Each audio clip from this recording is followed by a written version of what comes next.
that means, without banning the Siege of Boralus, that means that both teams are kind of prepared for that dungeon, which is definitely one of the longer dungeons that you have to prepare normally. No question. Our game is set and ready to go. Ethical, the top of the OCE, and Complexity Limit fighting for their tournament lives in our lower finals at Shrine of the Storm. Let's get into it. So we see both of the teams already gather up for this huge snapping pool where they pull all of those casters on top of this lantern. As Skylar actually drops really low. Should manage to recover here as the cocoon is being popped by Chompy. Yeah, Skylark also ended up using his cloak really early there. He's getting hit by some of the washaway casts and one of the anchors. With his wall up, he's still so low, 3% health, leaps away from the pack. Oh my goodness. Deep breaths. He's getting bolted into the ground by mobs that teleported to him. Blast. Oh, that mob was raging, and we just saw the water blast casted through. No one interrupted it, and he was just barely not out of range. So the cast went through, and now this is going to mean a lot of other people are going to go down because of the tank losing the aggro, and some of them even reset and got some heals off, seems like, as well. So I'm not really sure if they can finish up this pool. If this pool goes out of control, this can quickly cause a full reset because of all the heals going through. You have debuffs that you can't get rid of on all of those mobs, and it just goes out of control so quickly, as you can see in Ethical side now.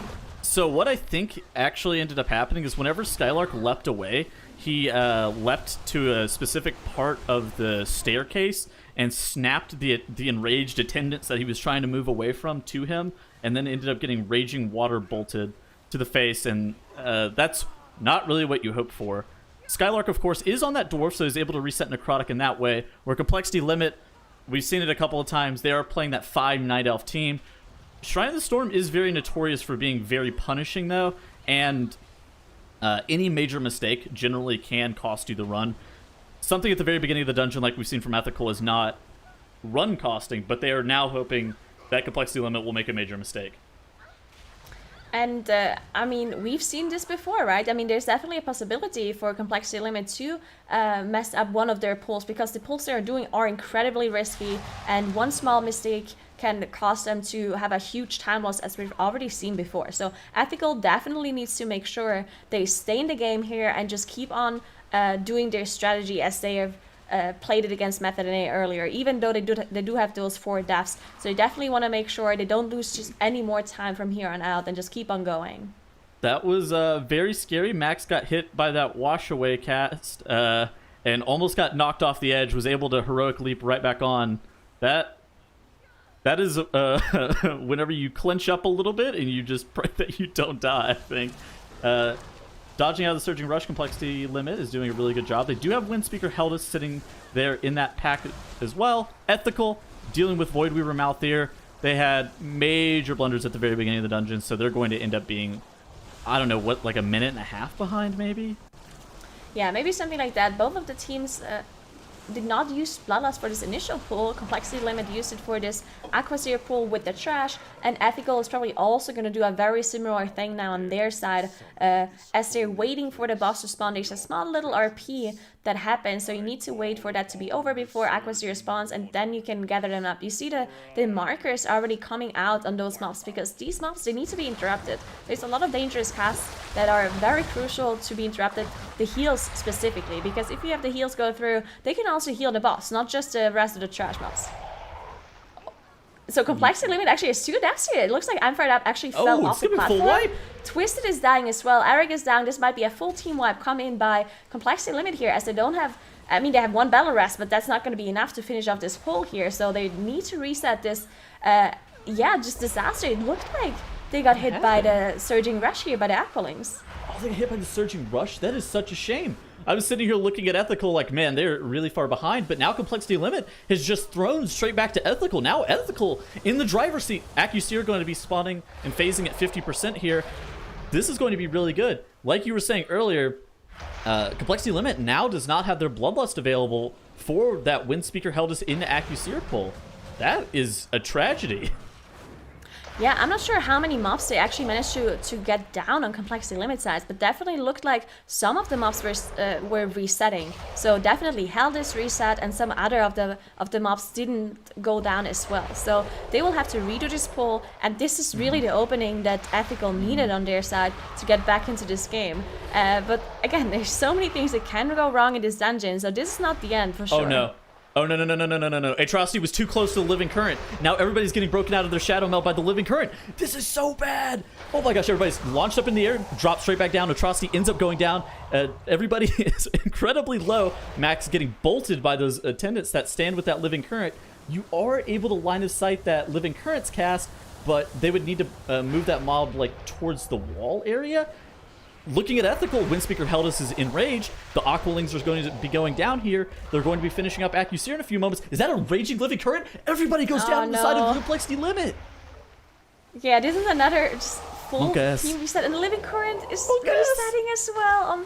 Look how low this mob was. This is so unfortunate. I'm not sure if Atrocity did not have a Soothe ready. Now, Soothe is on a 10-second cooldown approximately, so you definitely can't dispel all of those mobs. And maybe he was using the ability on another mob, and then the Living Current got into Raging, maybe didn't have the ability ready, and then when you get this one AoE cast, it's just gonna wreck your group, as we just saw happen for Limit here. Unfortunate chain of events here for them, as Ethical is downing Aquaseer now. They managed to pull a lot of trash on top of the boss as well. So very clean by them to finish this pull after having a lot of problems on the very initial trash pull now. But now they're on 37%. They finished up the first boss, so they just need to be clean from now. Yeah, Ethical definitely needs to be clean, and I expect them to have a pretty solid run coming through as long as Skylark can manage his necrotic stacks really well. You do see he has that dwarf racial available to him to be able to get one reset. They are pulling all of this trash with the Runecarver Sorn here. A Tempest is going off. Everybody's going to dodge out of the way of that, doing a really good job. Basically, as long as Skylark, his health is what is important here. The dwarf racial does come out. He's now going to probably be looking to layer the shield wall. He does get life cocooned there, is what it looked like. It could have also been the N'Zoth trinket. It's hard for me to even tell with all that's going on the screen. Oh man, Ethical is definitely in the driver's seat now, though. Yeah, for sure. You see all of those mobs though in Raging range now, and I mean, even though they do have the Soothe on the Hunter, you can't dispel all of those mobs because of the cooldown on that ability. So you want to make sure that you just hide out those mobs to see the tank just running away, making sure he doesn't get hit by those enraged mobs, on top of also having necrotic stacks. Now, they are about to finish this off, don't you see them stepping into this shield on this ward on the floor, and even through the ward, Aaron took a lot of damage by that boss cast there. Yeah, the enraged Runecarver Sorn. Oh, he's not even enraged yet. Okay, now he's enraged. You do see him get soothed there immediately by Ere, doing a really good job there. Enraged Runecarver Sorn is something not to mess with. Pretty scary. That's a good pull by Ethical. I think that this is one of the ways that they can actually improve their time if they are able to do that pack a little bit quicker by utilizing Ring of Peace a little bit better. They could save a lot of time. We saw Method and A do something similar earlier where they saved a lot of time on that pull, but really good by Ethical. Complexity limit, dealing with the Aqualing is going to be downing Aquaseer here in probably the next 30 to 45 seconds, where Ethical is going to be doing a fairly substantial trash pull, just relative to what people and teams do on live. They're going to pull both sides of the apprentices all together. Very dangerous for Skylark. He's just waiting for his dwarf racial to come back up here, and then he will be looking to pull that. So, actually, Arrow's dying. Arrow actually going down. They do have a battle rest. If they want to use it, they could also just finish off this pull and then get them back up. I mean, at this point, they probably know they're this far ahead, so maybe just finishing this off and resting would be the best choice for them here, as the complexity limit did finally manage to get through this intermission phase. They did pull Heldis plus more trash on top of again. It looked close again for them in this intermission phase, but they did manage to pull it off. And this is very dangerous, to be honest, because it is a tyrannical environment, right? So those Aqualings already do a lot of damage because they mirror the abilities of Aquaseer. So not only do you have the Surging Rush that you need to be aware of and dodge, but you also have the melee hits coming in, applying Necrotic, while also having to deal with the Heldist AoE, and the other mobs need to be interrupted that you pulled on top. So lots of things going on here, so very easy to wipe for sure, as they now manage to finish up Aquaseer, and Ethical is doing another big pull in on their side. Yeah, so I don't think Arrow had Shadow Meld available, and that's why that ended up occurring, because Skylark got in combat. Arrow, I would have to assume that he probably melded off Runecarver Soren's Carve Flesh cast, just to make sure that he was going to be safe, because during that large pull, you really don't want to be standing in that Reinforcing Ward as a Demon Hunter. It's hard to do a lot of damage while being restricted to that very small ward. So it kind of makes sense as to how that happened. I don't know if they're necessarily playing the slower, or if they could just be tilted. They could kind of be tilted. I'll be honest with you. It's kind of hard to say. Who? Ethical, because of that first poll, because the stream is on a minute and a half delay. Well, there's not as much of a value of they looking know at for it. sure. Do you think so? I mean, okay. Why would they be tilted because of an initial 4 death run? It was not as huge of a time loss as some of those other wipes as we've seen. I don't think this has anything to do with that. Either they're just pulling a little bit slower because they know they're ahead, or they just wanted to not commit their battle rest. Because as we know, battle rests are very, very valuable in Shrine, because there's so many things that can be a catastrophe, especially in the last boss. If you lose one damage dealer and you don't have a battle rest for them, you're just gonna straight up wipe because you can't deal with the intermission phase. So having those battle rests actually does matter a lot in this specific dungeon. So just playing it slightly slower and getting off the normal rest and the battle rest, I do think is a good call on their side. As Complexity Limit did finish off their mini boss Thorn pull, which is an insane pull, and they did it very quickly on their side. So now they're already in this Brother Ironhall, Gale Color Fae area, and they're gathering up for another big pull here. Something I actually find really interesting is Skylark always plays Thing from Beyond. He plays enough Versatile Corruption to go over that 40 threshold post-resist to be proccing Thing from Beyond, which is something that you don't see a lot from tanks, but I saw it from Skylark and from Pumps this weekend. So the OCE guys, I think, maybe doing something that's not conventional relative to the rest of the world, I think. Yeah, that is very interesting, because tanks surviving is just so important, right? Damage dealers running Thing from Beyond is really common, because even if you do get hit by one of those Things from Beyond, you're not gonna die as long as there's nothing else you get hit by. But for the tanks, it's definitely a lot more crucial, especially with those affixes, right? Necrotic. So if you have a lot of Necrotic stacks and you get hit by the Thing from Beyond, that can cause huge problems. So interesting to see that he's running above 40. Yeah. Complexity Limit actually ends up playing Samrak Beckoner of Chaos before doing Brother Ironhole and Gale Caller Fae. This is due to the fact that they do run that 5 Night Elf comp, so they don't need Samrek's portal to be able to take them very far. So they just kind of kill him close to where he spawns, just use that to position themselves a little bit better for this initial pull of Tidesage Council, where Ethical, after the boss, after Brother Ironhill does end up going down, they're going to grab Samrek Beckoner of Chaos, not playing that 5 Night Elf comp. They're going to take Samrek pretty far out on that bridge area where the tentacles end up spawning, and finish killing him there. So it is a substantial time loss to be doing it like that, but whenever your tank is playing Dwarf for the Necrotic reset, it's just something that you have to do.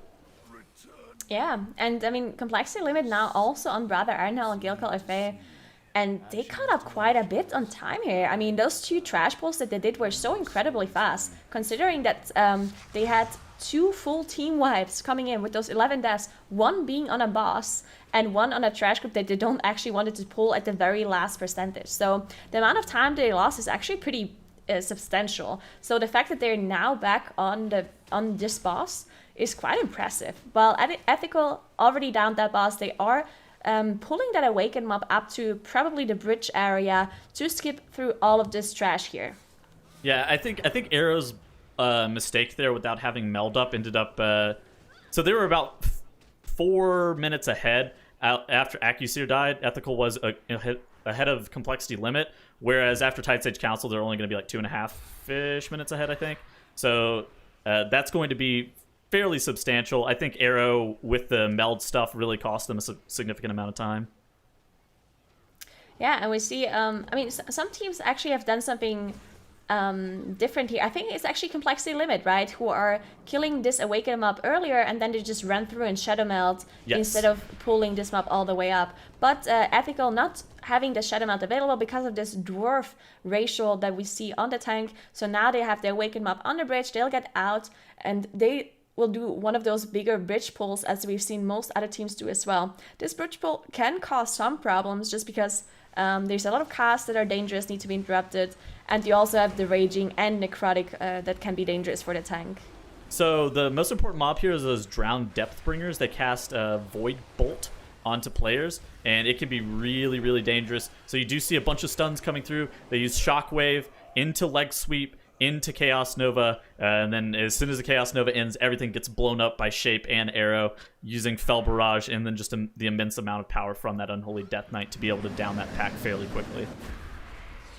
Yeah, and we see Ethical moving on, dealing with those Dwellers. Now, these Dweller perks can be very dangerous, especially because of Raging. And then you also have, I mean, it's Tyrannical, so that definitely is in favor of them not dying to this pack. But sometimes on live servers, when you have Fortified and some combination of bad affixes, this can definitely cause some deaths. As you see, Ari actually dropping very low.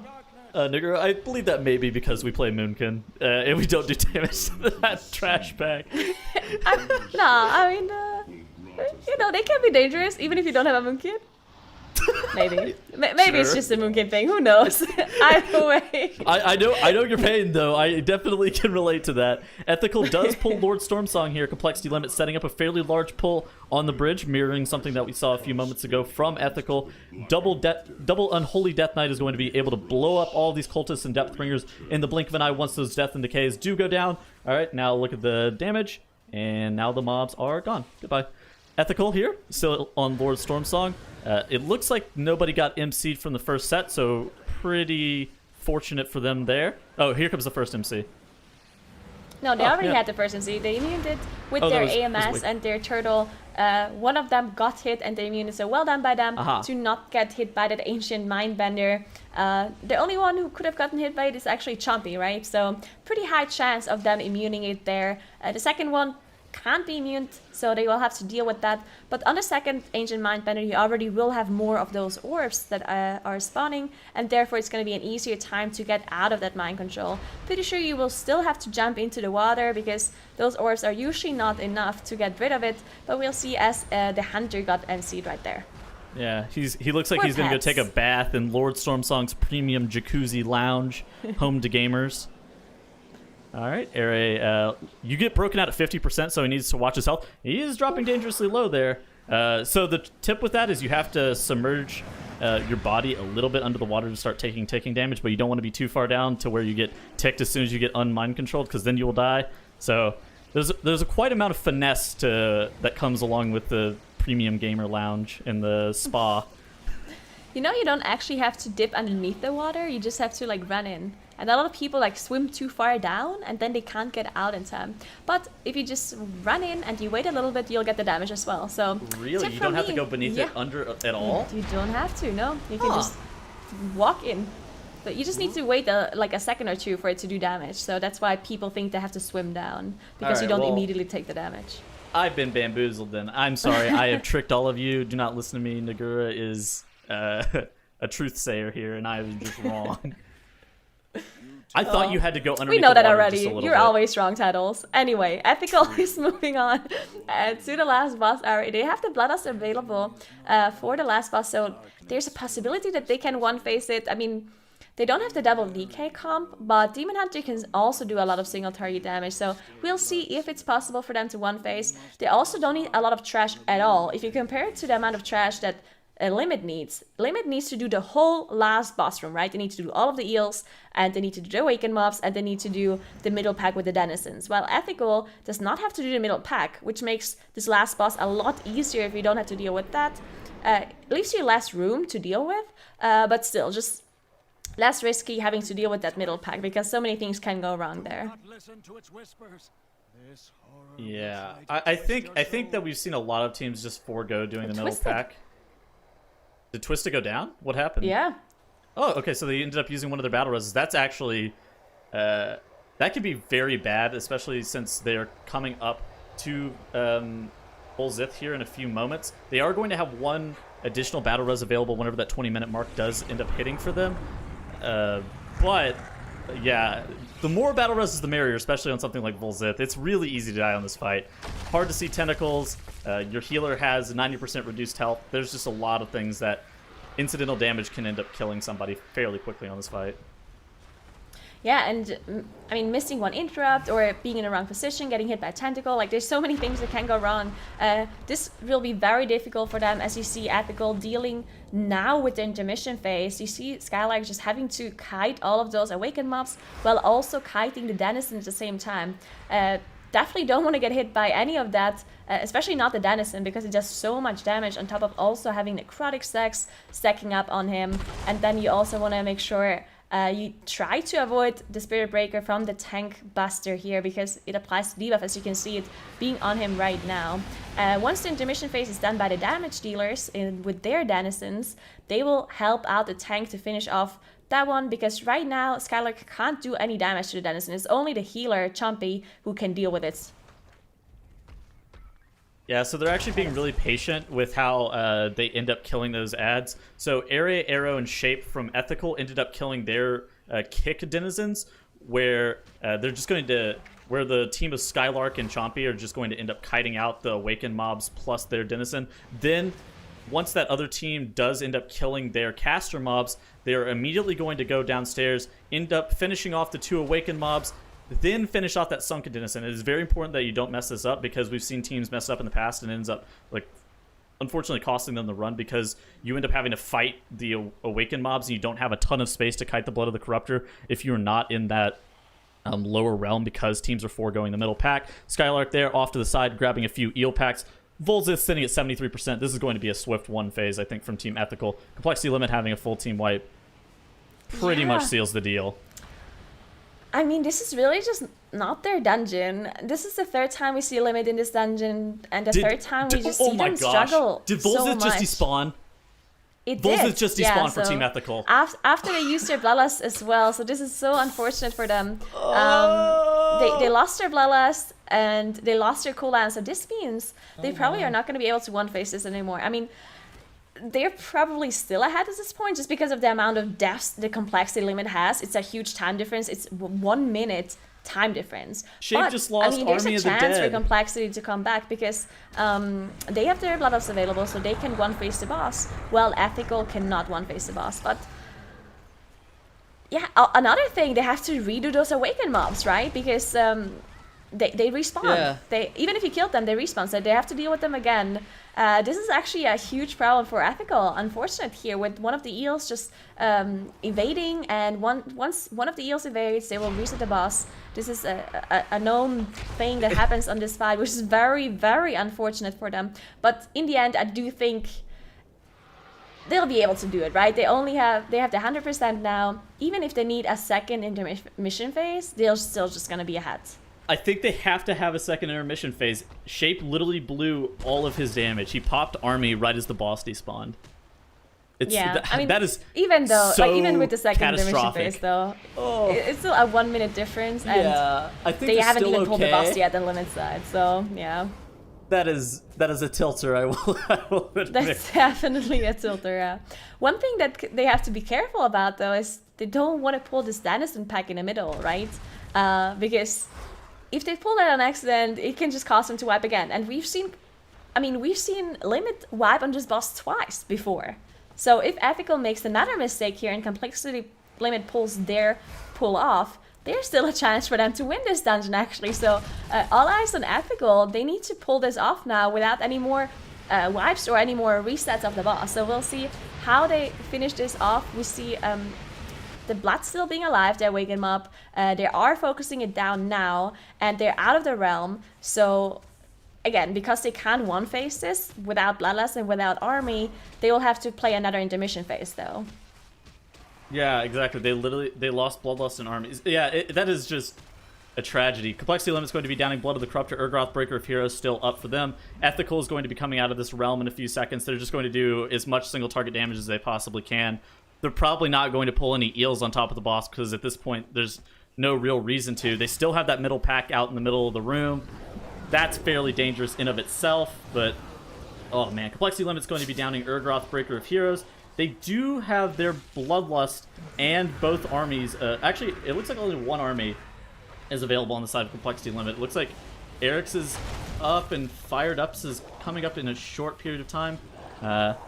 So Ethical here is going to be getting the boss, I would probably say about 20% before they phase. Yeah, definitely have to play another intermission phase. But they don't have to deal with their Wake-em Ups anymore, and it should be very simple at this point, right? They do have the 9-stack buff on Chompy as well, so the tank phase should also be a little bit easier. And the damage dealers, as long as they don't mess up their interrupts. Twisted going down, unfortunately, for Limit side. This is a huge problem because he's missing out on the buff, so he lost the buff, the damage buff. Yeah, and if the boss sitting at 89%, there's no way that they're able to one-phase the boss even... I actually don't believe that there's a way that they one-phase the boss without the promises of power buff on Twisted. Ethical here is just going to sit there, and this time, instead of slowly kiting out the pack, Chompy's just going to blast straight into that Sunken Denizen, trying to do as much damage as possible.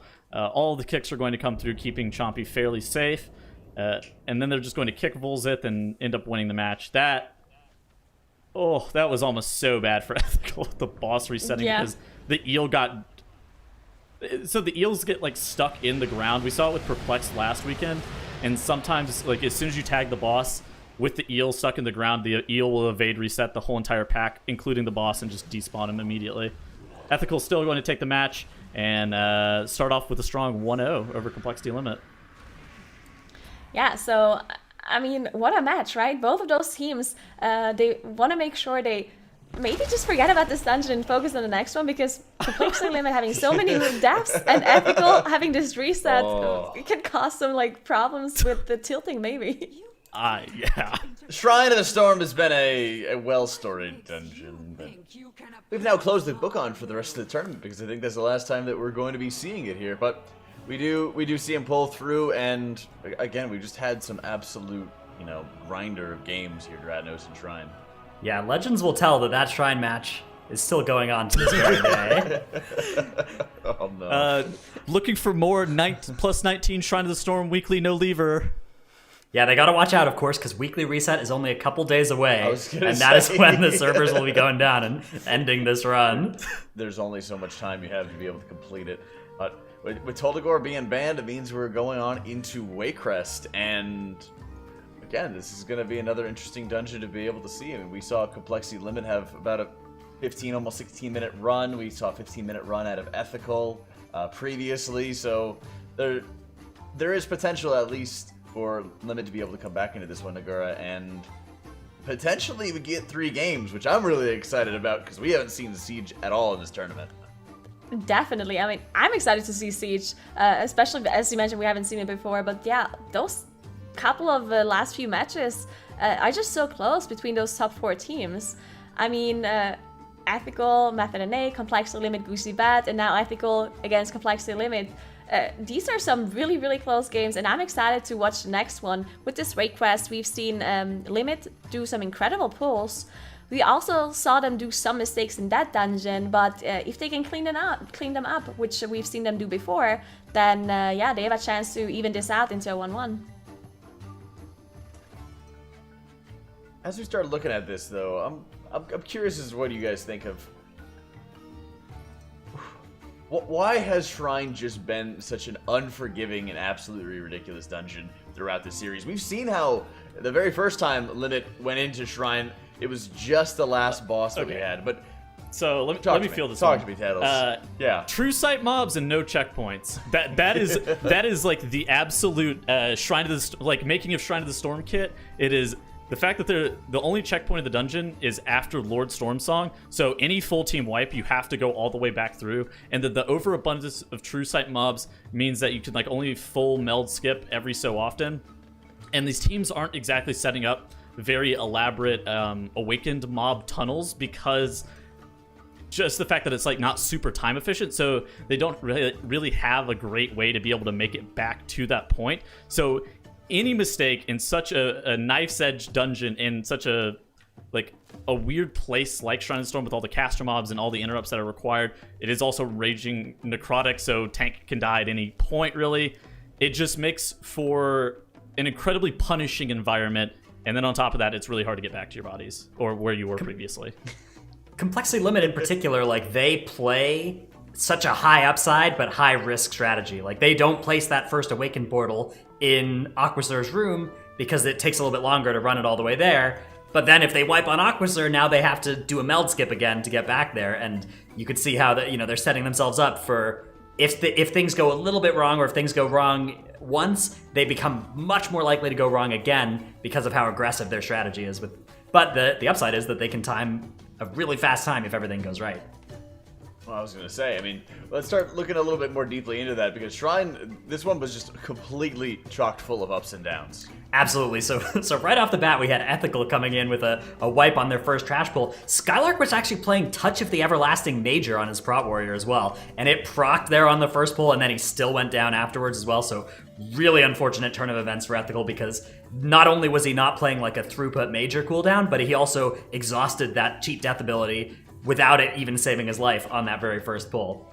Complexity Limit, though, were not one to be outdone there, as they ended up wiping immediately afterwards on the first boss. It was a surging rush that took out both Eric and Fired Up from one of the Aqualings, and that very quickly spiraled into further disaster for them, because then they tried to skip back with that Shadow Meld, but the Living Current was a little bit too close with that True Sight, so it ended up getting them in combat again. They tried to kill it, but it was raging, and it cast one of its abilities that, of course, they hadn't practiced fighting against that mob because it was never in the plan, so they ended up wiping to that. And then at the end of the dungeon, things got a little bit close again. Ethical had a eel that was slightly in some terrain, doing a little bit of weird stuff there, and they got in combat with the boss. They interrupted the boss. If an eel is doing that kind of weird stuff when you're in combat with the boss will despawn. And that happened to Ethical there. There are ways to play around it. If you watch Method in A, they group the eels in a very coordinated way with Ring of Peace and grouping everything up along a predetermined pathway to minimize the chances of that happening. But it is really, really unfortunate when it does happen. Luckily, Ethical were still able to pull it out at the end with a very close match, despite massive throws from both sides all the way through.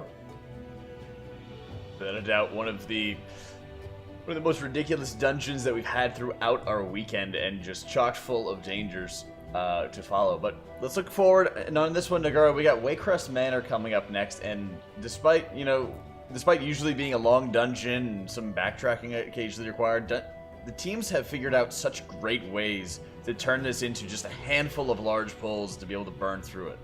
Yeah, and those pulls, they're just so incredibly risky. I hope we don't see a repeat of that Shrine here, and I hope they can pull off these crazy pulls. But the affixes, on top of just having the bosses and so much trash, just makes these pulls so difficult that we see those teams doing. And I just want to see a close game between those two teams now as we go into Waycrest. One can only hope. Ethical up 1 right now against Complexity Limit as Waycrest Manor gets started. Yeah, so both teams using that Lightfoot potion to go to the first boss room here to try it. We've seen people pull the left trash group on top of the boss initially. Nothing else really, because there's just so much damage coming from the boss with the 50% healing reduction aura, and then you also have to deal with the bursting stacks, and you don't really want to pull that much trash on top of it. Yeah, both of those teams ended up grabbing both sides here. You saw Max running off to the side, grabbing the mob, and then Skylark for Ethical grabbing it for him. The difference here is Ethical has used their Bloodlust, where Complexity Limit is still holding on to it. I think it's kind of interesting that Ethical is using their Bloodlust so early, because we have seen this dungeon from them earlier on in this week, and they do an enormous pull in the courtyard area, which is super hype. So the fact that they're able to do it without Bloodlust is kind of an enigma to me, I will admit. Maybe they're not doing it? Maybe they decided it's too risky and they want to do it that. We will see later as they're going to move on to the courtyard. But Complexity Limit, as you said, they're saving their Bloodlust for one of those courtyard rooms that will happen right after the tribe goes down. And we saw them wipe earlier on that exact pull. There are a lot of points in which teams can easily wipe in this dungeon just due to the fact that it is bursting. There's a lot of mismatched health mobs too, which can come to a team's benefit. The reason that would actually come to team's benefit inside of like a bursting environment for mismatched health is due to Way of the Crane. Basically, if you guys remember Consumption Leech back from Legion, Way of the Crane will end up working similarly, where you want to pull like half of a trash pack, and then whenever that first half of the trash pack is going to die, then your healer pops Way of the Crane, spinning crane kicks to be able to make sure everybody maintains full health while just cleaving off of that Huge pull. Complexity Limit popping their Bloodlust, doing a pretty substantial pull here with all these dogs. There are a lot of commanders and officers. Eric goes down, though, right on his ramp. That is a tragedy. I'm pretty sure this is the exact same thing that happened earlier as well, where Eric went down immediately. This time around, they did get the rest up immediately, and they should be able to recover though. But all of those bursting stacks you can see on their group, so crucial for them to finish off this pull, just because it's now enraging, and you definitely don't want to spend a lot of time while the mobs are all raging at the same time. But yeah, Ethical, as you mentioned, just doing this crazy pull where they pull almost all of the courtyard on top of Goliath. Yeah, Skylark making sure that he ends up using his Memory of Lucid Dreams Major, which that effect gives him a substantial amount of leech and a lot of rage to be able to deal with that pack. Once the Memory of Lucid Dreams Major falls, he will probably perish quickly, but doing a really good job of being able to stay in that zone, really knowing what their restrictions are. Complexity Limit, having finished up that pull, just with a very small hiccup, is now doing Urgroth Breaker of Heroes by itself. Just using it as more of like a cooldown pack. That Bloodlust pull with all of their DK's cooldowns is pretty substantial. So they're trying to make up some time and just give their DKs a few moments to be able to regain their composure before going into a huge pull right after this. I'm not sure if this was intended, but Goliath just got dragged into the fire, which I'm not really sure if it spawned underneath the boss or if it was intended, but they did reset the boss now, while Chompy also get hit by the Thorn, unfortunately. One thing to note that both of these teams don't actually have a Hunter or a Druid to dispel that raging effect that we have in this dungeon. So those mini bosses, they're going to do a lot of damage from 30% to 0, so they want to make sure they focus them down once they reach this raging area. And we also see some kiting going on Ethical side, while Complexity Limit, on the other hand, they dealt with their Awakened mob, and they're on slightly ahead in trash as they also gather up their pull with Goliath. I don't know if that was kiting Nagura, but they ended up pulling this Thorn Shaper pack that's in the corner with Soulbound Goliath. That is the pack that I don't think I've ever pulled, but that's the pack that if you accidentally, you're probably going to wipe quickly. Ethical is able to down it with the bottom half of Soulbound Goliath, getting just super efficient cleave in right there at the very end. Yeah, I mean, I really like the strategy here by Ethical, just because it almost seems like they're passively cleaving down the boss while just doing the trash, you know? Yes. So they're just getting so much efficient damage on everything. I really like this pull, as they now have Goliath down and are on 26%, now dealing with this Awakened mob. But Complexity Limit, they are 10% ahead, which is quite a bit on a Fortified scenario, and they also have the Awakened mob already done. So this is still pretty close between those two.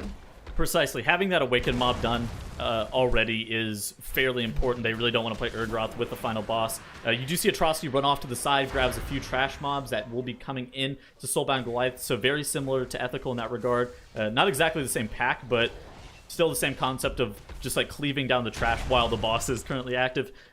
Basically, the boss is only a substantial amount of damage to your tank, and as long as the Protection Warrior is able to maintain block uptime, he can block those crushes and he shouldn't be in too much danger. So really good job by Complexity Limit. Ethical has downed Urgroth Breaker of Heroes, and now they are gearing up to be able to pull Rawl. Okay, so everybody's still in the realm, while Skylark is the only person who is outside. He pulls Rawl, and he goes down! Going down! Oh my goodness. Okay, so here goes the battle res. It looks like a meta stun has come up. Did Skylark go down again after he got battle res? Died again? This is gonna be a full team wipe coming in for Ethical. That's a full what team a wipe? disaster. No, this is gonna be... I mean, in the end, they're not gonna lose as much time as they would otherwise. I'm not really sure how many cooldowns they committed for this, but he died twice at the very start. So well, they definitely used meta. Yeah, they used meta. Okay, so they used all of their offensive cooldowns, unfortunately. This means even if they have the defensive still available with the shield wall last stand, it's still not possible for them to do the same pull again. They just need the offensive cooldowns that have been used, unfortunately, by their DKs and by the Demon Hunter. So yeah, big time loss by them. Having the double death immediately as he was gathering up the trash. That is the danger of doing it like that. So Chompy is not anywhere able to heal him. So Skylark is just basically doing that pull by himself. Ethical has a decent adaptation here where they're pulling the Blood of the Corruptor to be able to make their way back into that Raw room. So Skylark is going to be able to set up the exact same pull that they did previously. But that's still super bad. Complexity Limit now definitely far ahead.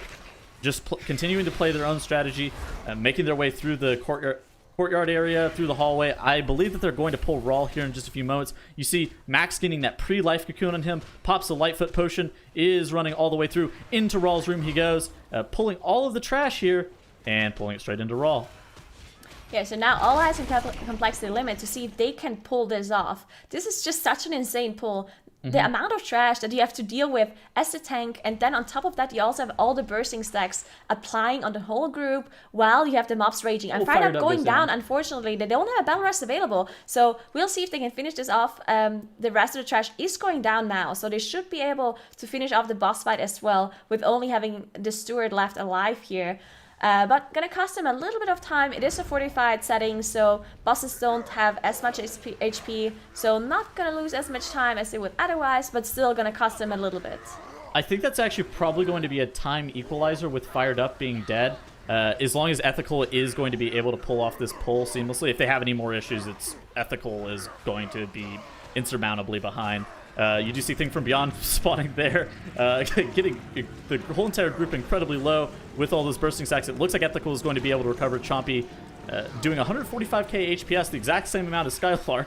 Just that pull is incredibly dangerous to be able to pull off. Raw the Gluttonous at 34% with 4 players alive for Complexity Limit. Raw the Gluttonous at 44% for Ethical with all 5 players alive. I suspect it will die at a very similar point, but look at the enemy forces count difference.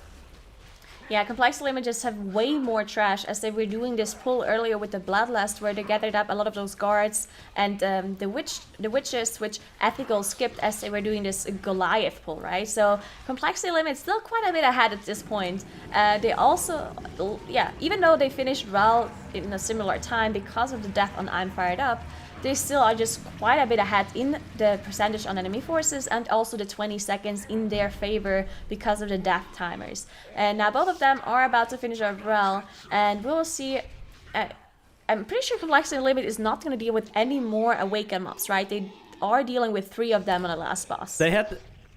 do they not play Samrek right here? Oh, true, they didn't play any of them yet, so they are pulling Samrek, and so then the rest of them with the boss. I think they played 2. I think Goosey Bad was the only team that I think I've seen play 3. I think most teams play Samrek and Urgroth at some point just to be able to not have the fear and the tank buster with Gorak Tool. Ethical has already played Blood of the Corruptor though, so maybe they won't play Samrek here. I don't really know. It's hard to say. Yeah, I mean, at this point, I'm not sure if Ethical just needs to do something risky that, like, for example, pulling the Horrors with the last boss, like Complexity Limit is doing. They either have to take some risk, or they need to hope for Complexity Limit to make some sort of mistake, have a team wipe come in for them to catch up, because, yeah, the amount of time they lost on this wipe is just pretty crazy. And, yeah, Complexity Limit dealing with this Awakened mob as Ethical is moving on to this downstairs area. So here is an adaptation in Ethical strategy. With them having to have that full team wipe and they needed to play the Blood of the Corruptor, now instead of playing Samrek and taking him downstairs, they're just going to do this pack here and then probably pull all the way downstairs, foregoing playing the Fear Mob if I really had to guess. Because they're going to just play Voidweaver Mouthier, which is the caster, and Samrek with the final boss, as opposed to Blood of the Corruptor and Voidweaver Mouthier. So that kind of makes sense in terms of an adaptation for what you need to see from Ethical for them to try to get back into the match. Yeah, they are gathering a pretty big pull here as well in front of this Voidweaver Obelisk. Eric going down super low, but did manage to recover at this point. They gotta be careful because there's gonna be a lot of bursting stacks here, and all of those mobs are in raging area now, so I want to be careful. We also see the bubble being popped on Skylark here. Well, Complexity Limit, they are gathering up a big pull on top of Lady Waycrest and Lord Waycrest. This is fairly dangerous here, but with the double DK plus Demon Hunter composition, as long as the trash dies pretty quickly, Max should be in good shape. There are some mobs that will end up casting Soul Fetish, so you can get the 5 buff onto some of the targets there if you're not too careful with your kicks. But all of that trash gets deleted fairly quickly by their composition and Complexity Limit, with Lord and Lady Waycrest having been pulled very solidly in the lead. At this point, we need to see how they deal with the Gloom Horrors with Gorak Tool. That can be a fairly dangerous pull by them, but they're definitely recovering from some of the minor hiccups that they had early on in their run.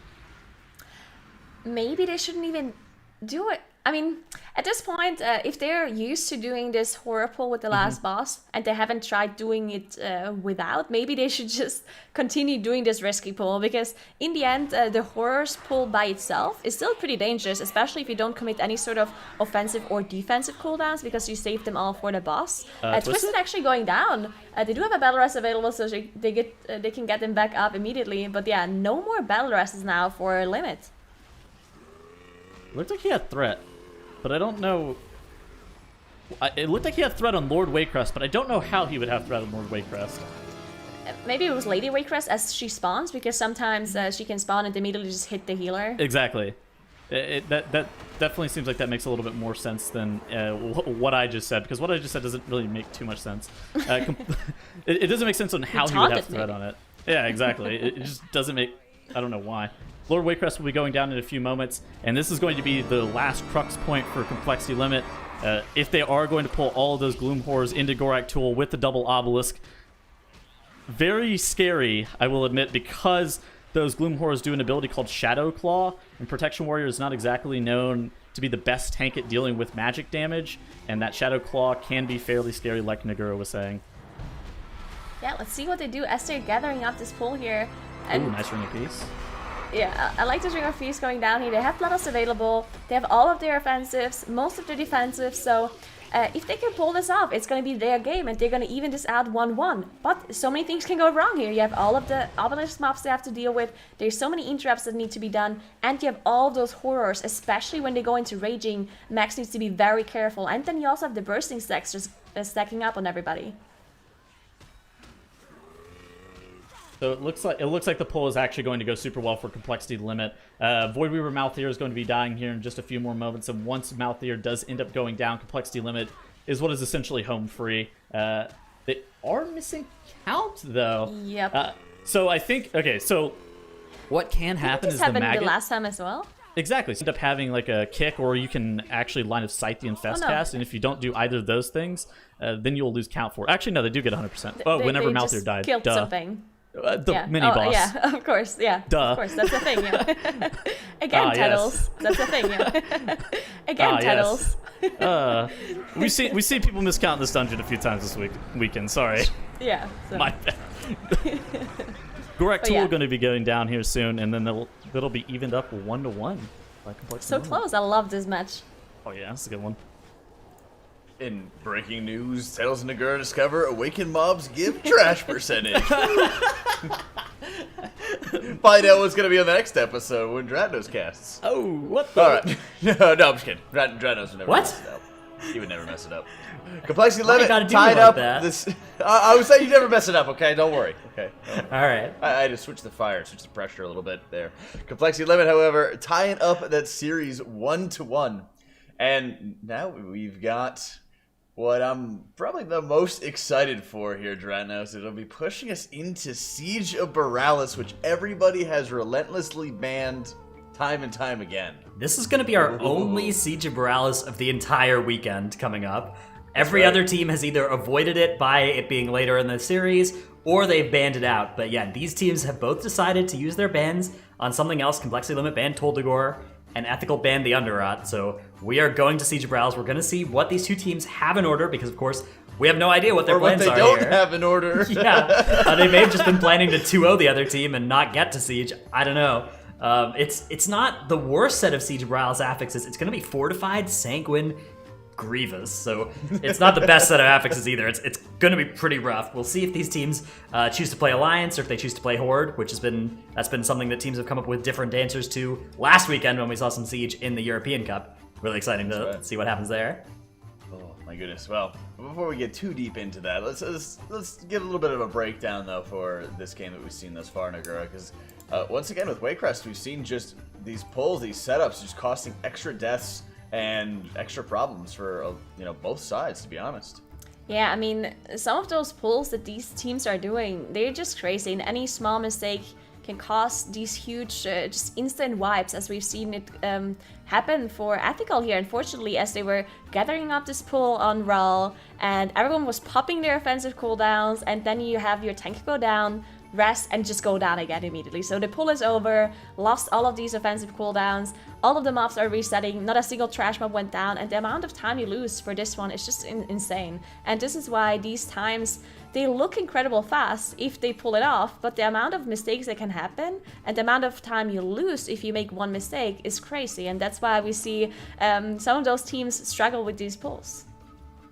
And it's also why we see such competitive times as well, Tettles, for time trial runs. And they get those 5 attempts to be able to get their best option. You know, you just get that one run that comes through, but it's so difficult to replicate on broadcast. I find it super interesting how tight the times are between a lot of these teams, yet the way that they get to those times is not exactly the same from any of the top 4 teams from NA that we've seen, and OCE, I guess.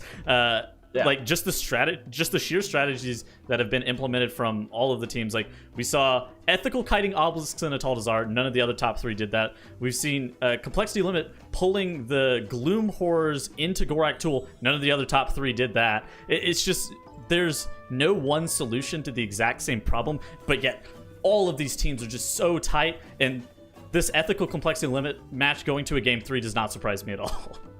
Yeah. Well, I mean, they both have shown throughout this tournament how strong of competitors that they really can be, and you know, they keep on pushing through, and they've been absolutely relentless throughout this tournament, Dranos. Yeah, these teams, especially Complexity Limit, they were just playing last match, and they're going to be playing next match as well. Ethical got a little bit of a break, but not much of one, as they had to play earlier against Method NA just 2 matches ago. So yes, these teams in the lower bracket, it really is a test of endurance, being able to play match after match and still try and come out on top. And then the reward for winning all of that is coming up against a practiced and rested Method NA. That's right.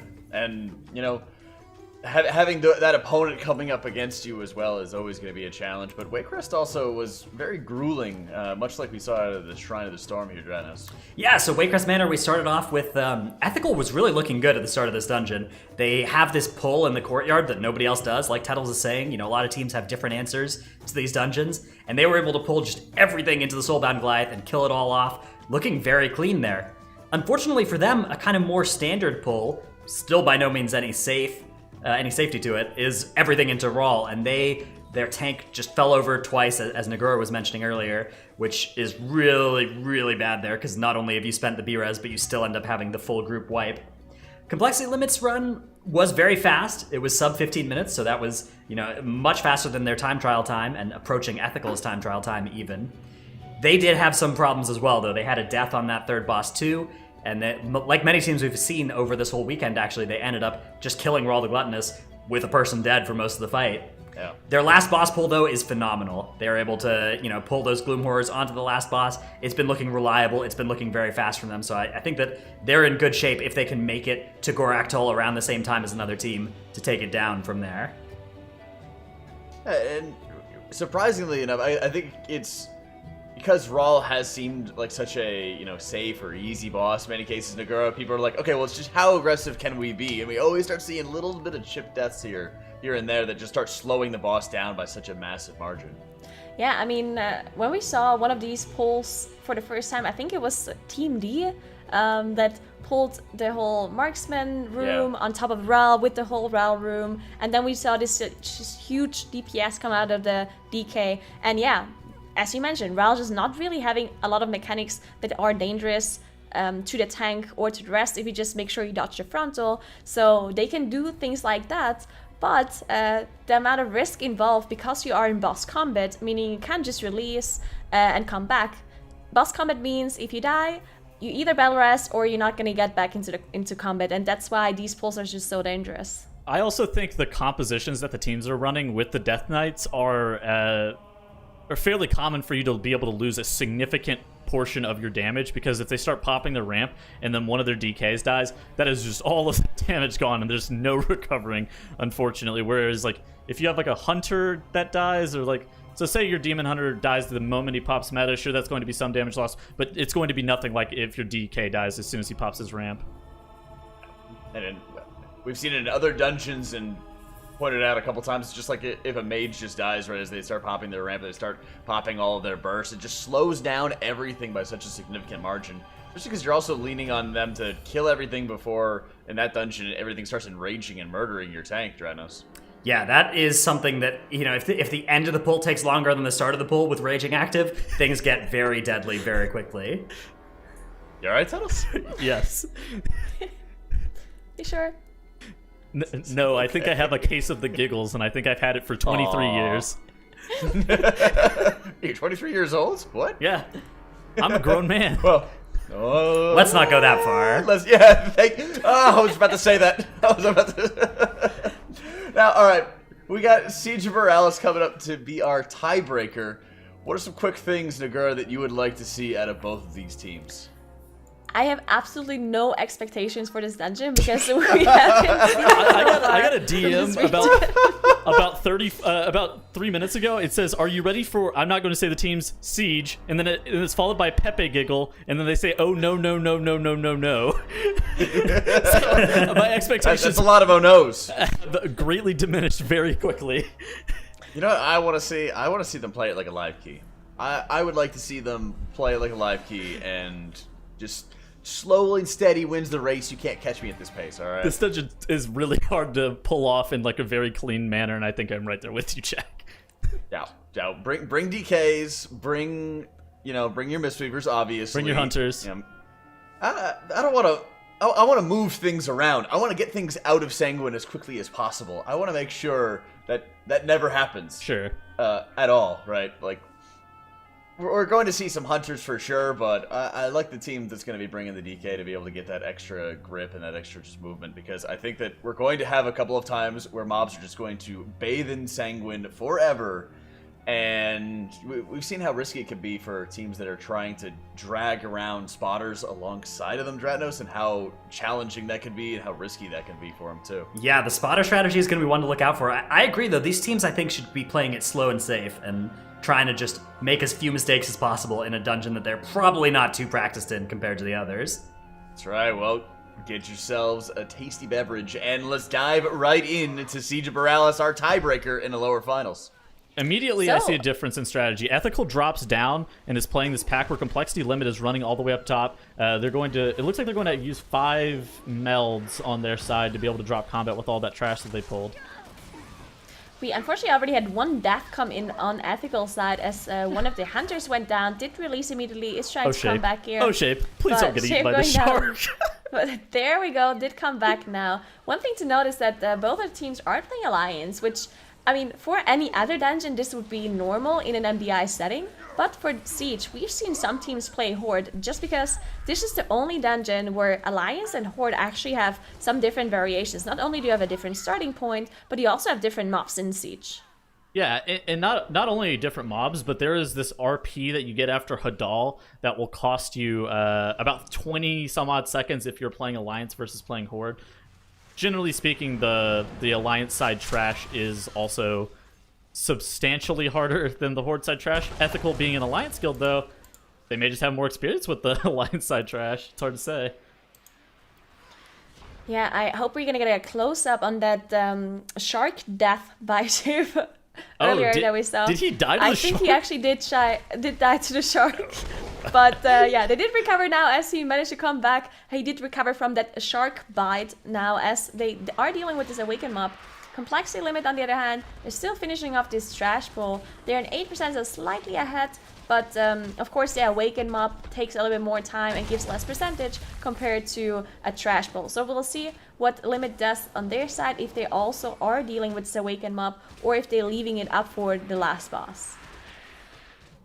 I think Skylark is playing... Okay, so Skylark is actually playing Vision of Perfection Major, which is quite interesting. We haven't seen a ton of warrior tanks playing Vision of Perfection Major this season. It was far more popular last season. We've seen a lot of people swap over to that Memory of Lucid Dreams and stuff like that.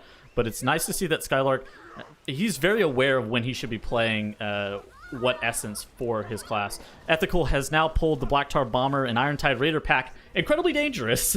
And the complexity limit has already started. The boss, they're trying to DPS down Chopper Red Hook, which is the Alliance variant of this initial boss here. Yeah, and I mean, it is a fortified setting, so the boss is slightly less HP.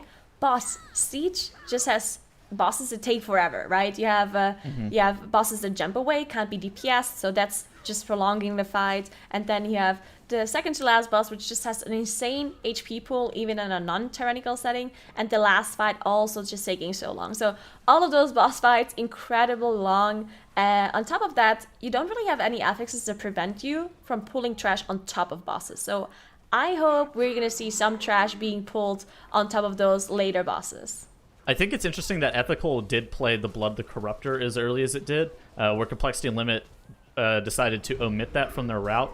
That means that they're going to be playing it with Vic Goth. Vic Goth is notorious for having some of the worst obelisk placements because there will be some of the obelisks just placed on different platforms, which can be fairly annoying. Chopper Red Hook there doesn't end up walking into that bomb, which is going to cost Ethical a few seconds of time. Complexity Limit does have that commander in the water. They are making their way towards these powder shot mobs. Just need to really make sure that they are able to get that horse out of the Sanguine. No Sanguine healing coming through on that commander. Super good by Complexity Limit. Well, he was taking a bath in the Sanguine right before this happened and actually healed all the way up and then jumped into the water. So they did lose a little bit of time to that commander, but now they're finally done with it, and they're doing this obelisk here, the Void Weaver.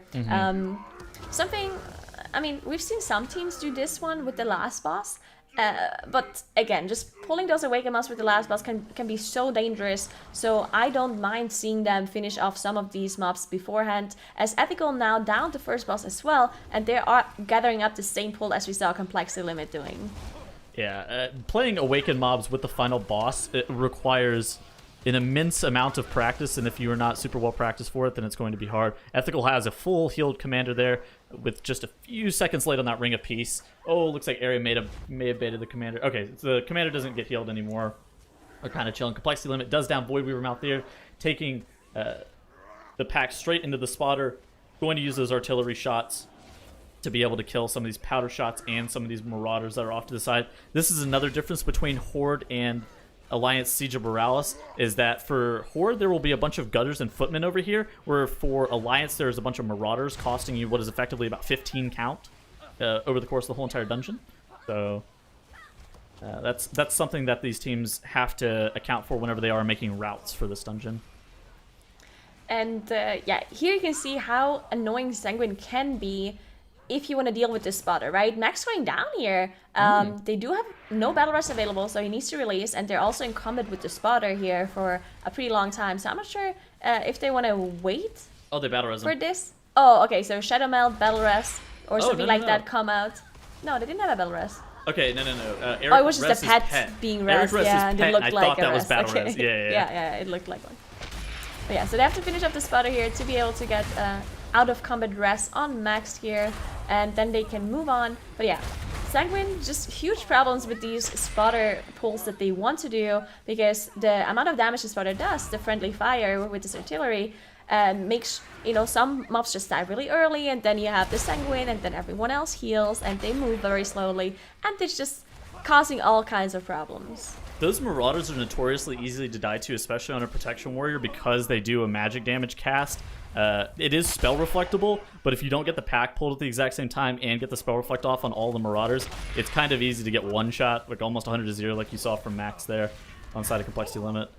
They are having a couple problems with Sanguine there, but it looks like Complexity Limit's going to be able to clean up this pull quite nicely. Ethical does have Shape go down. Looks like they're about to play the Obelisk as soon as Shape does get rezzed. Then these commanders, they're going to cause some problems in the rest of this dungeon as well, just because they are so hard to move. Not only do they not get hit by the friendly fire from the spotter, so they are the most important ones you want to focus down, but they also do this trample cast, which makes them stand still for a while, so if they're Sanguine underneath, they will heal for quite a bit. And then they also trample towards their ranged target, so it's very important for Eric to be in the correct position, so it doesn't actually trample through a Sanguine or into a Sanguine. So definitely want to make sure that Eric is standing in the correct spot while baiting those tramples. Yeah, now Complexity Limit is onto the trash pack that's in front of Dread Captain Lockwood, while Ethical still playing the Blood of the Corruptor here.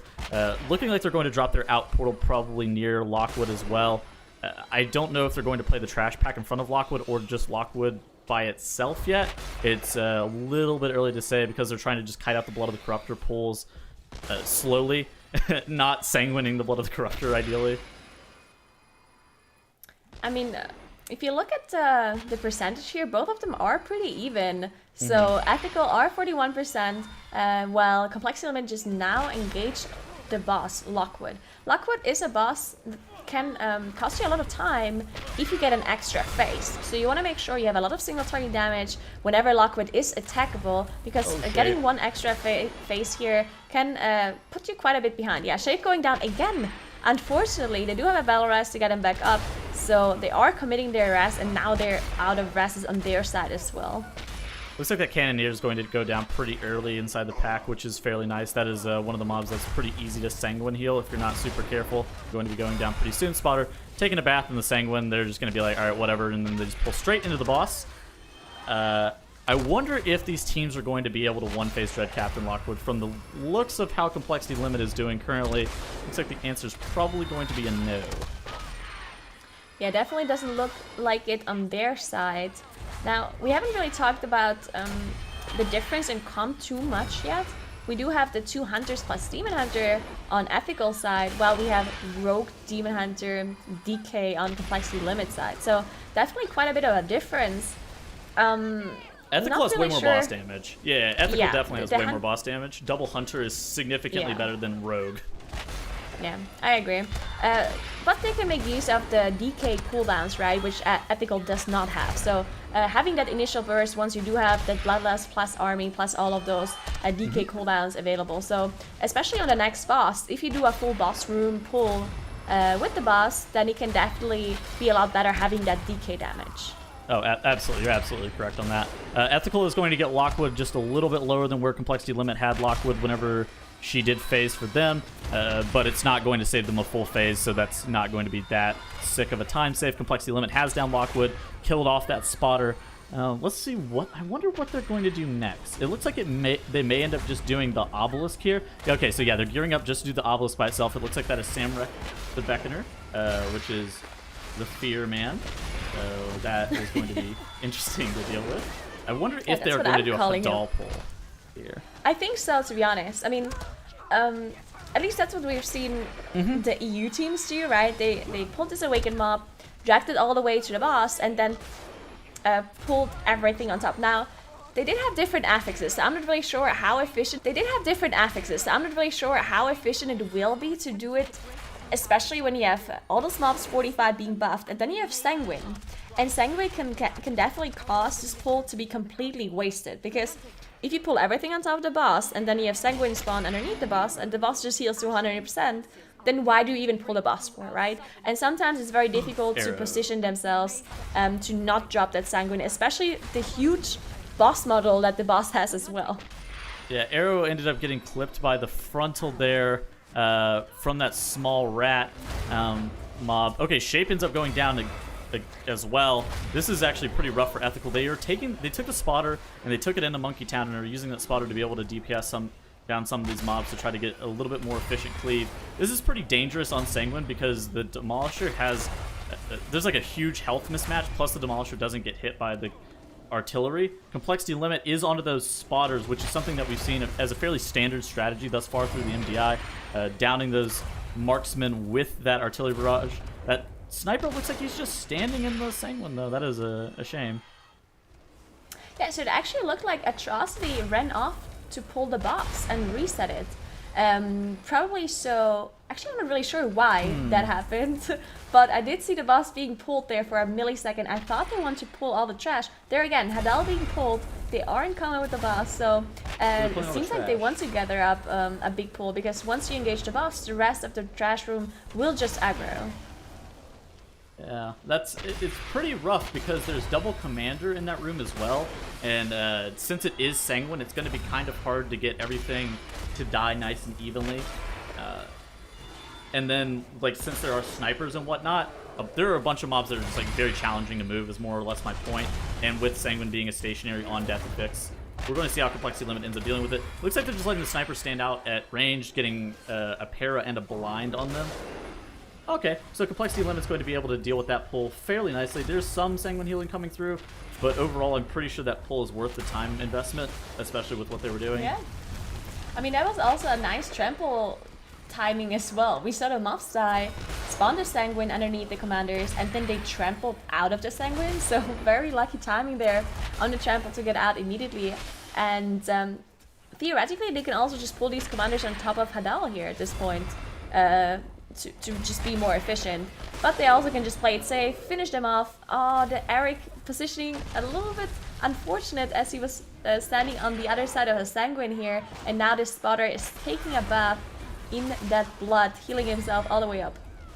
So Ethical is playing the double spotter. They're going to be playing the double spotter strategy, which is going to be quite interesting. They have taken that spotter that they get at the very beginning, right before Dread Captain Lockwood, and have taken it all the way through Monkey Town with them, killing Demolishers and these Buccaneers with the sighted artillery, and just dealing with that. So they're going to have a second. They're going to have a second spotter here in just a few moments whenever they do walk up and get those snipers. Chompy ends up going down for Ethical, but Complexity Limit and Ethical are just right neck and neck in terms of mob count. Skylark may go down though. I don't know. Yeah, the amount of deaths they have gathered now on Ethical's side is making quite a bit of a difference now. 30 seconds in favor of Limit. Well, Limit is already fighting Hadal here on their side. They did shut him out of the spotter, which is actually something very interesting. So they used the spotter to deal with the trash in Hadal's room. Then they shut him out of the spotter, and after this boss they're probably gonna go back, re-engage the spotter, and then deal with some more trash in the back. So I really like the strategy here by Limit. Yeah, so Ethical now making their way up to that second spotter with those snipers. Hadal here going to be dying in a few moments, and then, like Nagura was saying, they're going to have to backtrack to get back to that spotter. They're going to pull some of those Buccaneers and Demolishers in that area. Shape ends up going down there. Okay, so Chompy has melded off combat and is casting res on Shape to be able to get him up, and now they're going to be able to deal with the sniper pack. Did they group meld off that spotter that they took with them the whole entire time all the way through? That seems like a mistake, doesn't it? I mean, maybe they just wanted to have the spotter deal with the initial trash and now use this spotter instead. I mean, you can use a double spotter strategy, but it's not really necessary, right? So Sure. Maybe it was intended. Maybe they just wanted to have a spotter for the initial trash and now use this one for the next. But they don't want to finish this one off, as the Hunter Pets was almost finishing off that spotter here. They still need it. Pets on passive, no more damage, please. Okay, he died. Huh.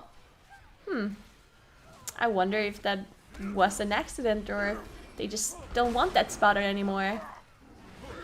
I think they may take Jack's advice and play this like they play a live key for the remainder of this, where they just play this one pack at a time without the spotter. That's definitely slower. It's possible. I mean, one thing to note is that this trash pack that they're pulling here has a commander in it, and the commander's immune to the spotter damage. Sure. And the commander's always going to be the one being alive for the longest, and therefore the spotter damage is not actually going to do that much, at least for this specific pack. Yeah, I mean, good Sanguine management can help make up for the additional damage that a spotter would add. Like you were saying, there can be some mismatch in HP that can cause some problems. I think it's truly hard to say. Complexity Limit is now engaging some of those Buccaneers and some of those Tempest mobs that do that heal, are trying to DPS them down. Ethical has pulled and reset. Hadal pulling, which pulls all of the trash inside of his room. Now they just have to deal with one commander and a bunch of these sniper mobs and the destroyers and whatnot, and trying to DPS those down as quickly as possible. Basically, Ethical still has Hadal to deal with, where Complexity Limit, once they end up getting all of their trash count that they need from this area of the map, they are good to go. They're good to go straight into Vic Goth. Yeah, and I mean, Ethical trash percentage, they're not too far behind, but a whole boss behind at this point. So I mean, look, 7 deaths too.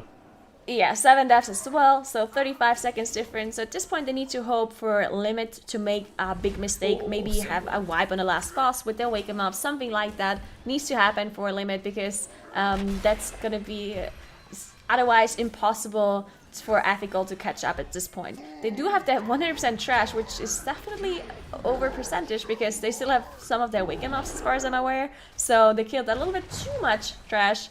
on their side. Well, Complexity Limit, they're on 87%, and they're doing their last couple of trash pulls here before they're moving on to the last boss. I don't know how many Awakened mobs Ethical actually still has left to deal with. I think they may have gotten them all. If not, I think they may have Samrek to deal with. They may have the Fear guy. I'm not 100% sure on that, just because of how they were dealing with the spotter. So I don't think they win into that one. But they definitely have fewer Awakened mobs than we typically see. Yeah, that's probably also something just because of the lack of practice for this specific dungeon we see from Ethical. I assume they just, if you don't practice this dungeon a lot, you do not want to pull a lot of the Awakened mobs with the last boss, and that's why they've done almost all of them before reaching Vic Goth. But I mean, this is still decently close. I mean, look at Hadal going down. A big problem here after Hadal dies. Ethical is going to have to stand at the gate and wait for the RP to spawn, where Complexity Limit, having killed Hadal earlier, does not have to wait for that RP. So that's going to be an advantage for Complexity Limit in that regard. Again, we still got to talk about the 7 deaths. I think Ethical is just kind of hoping for a Complexity Limit blunder on the final boss. The final boss with any Awakened mobs is not easy to deal with either, so there is still a chance that Ethical is going to be able to take it, but it's going to require some help from Complexity Limit. Yeah, definitely. I mean, one thing to also note is that Atrocity actually proccing cheap death here, getting hit by one of those swirls. But yeah, they have one death, almost two. One rest, almost 2 rests available on Limit's side here. So even if something goes wrong, they do have the safety net of the battle rest coming up, but they still need to deal with those Awakened mobs, and it can cause some pretty big issues, as we have the blood that causes this area of denial, which can cause a lot of problems just because these tentacles, they don't move. So if you spawn one of those area of denials right next to that tentacle, then you can't really stand in there unless you take the damage. And then on top of that, you also have the huge area of denial of this tank buster as well, on top of having that tank cast. Oh goodness, Ethical had a whole cracker cast go off because Skylark wasn't in melee range quick enough, trying to group Voidweaver, Malthier, and Samrek. That was kind of scary. Complexity Limit fired up, ends up going down. He is the person who has a battle res on their team, so they're going to have to use an engineering battle res. You do see Eric off to the side casting that unstable temporal shifter, whatever it's called, on him. Eric ends up going down as well. Oh no! They have one more rest, but this is causing some problems for them, as they're they didn't shoot yet, so they still need to shoot. No, they haven't shot yet. They need to get Eric up. And first of all, they probably just want to finish off these Awakened mobs before they move on. As Ethical on the other side, they do have 2 Awakened mobs as well. So we were wrong. They have 2 of them. They have the exact same ones as Max going Max down. Goes down. This is actually a full team wipe. They have to go. They have to reset. They have to do it again. Oh my goodness. This is Ethical's chance actually to win against Complexity Limit. Ethical playing Samrek doesn't have the tank buster. They just have the Fear and Voidweaver Malthier to deal with, so significantly less tank damage overall. Ethical fires the cannon, has engaged this Destructor Tentacle with Voidweaver Malthier. Cast goes off on Shape, but it's not too bad. It's just the movement speed one. As long as Shape doesn't end up dying, it honestly doesn't matter too much. So the Demolishing Tear, once that does end up going down, they're going to turn all their sights on the gripping, focusing it down as one. Complexity Limit is about to gear up to be able to re-pull Vic Goth, but unfortunately, they have to deal with those Awakened mobs again. Yeah, this is a huge problem. They don't have the Bloodlust, they don't have the offensive cooldowns as they had before, they don't have Battle Rests available, they don't have Shield Wall on max either. I'm not really sure if they can pull this off. They didn't manage to do it with their cooldowns available. While Ethical, on the other hand, they're done with their Awakened mobs. They only have to deal with the boss at this point, and it shouldn't be a big problem for them to finish this off on their side, with also 2 battle rests available. That was actually very well executed by Ethical with those 2 Awakened goes mobs. down. Complexity Limit's going to wipe again. Ethical on Vic Goth on the final platform.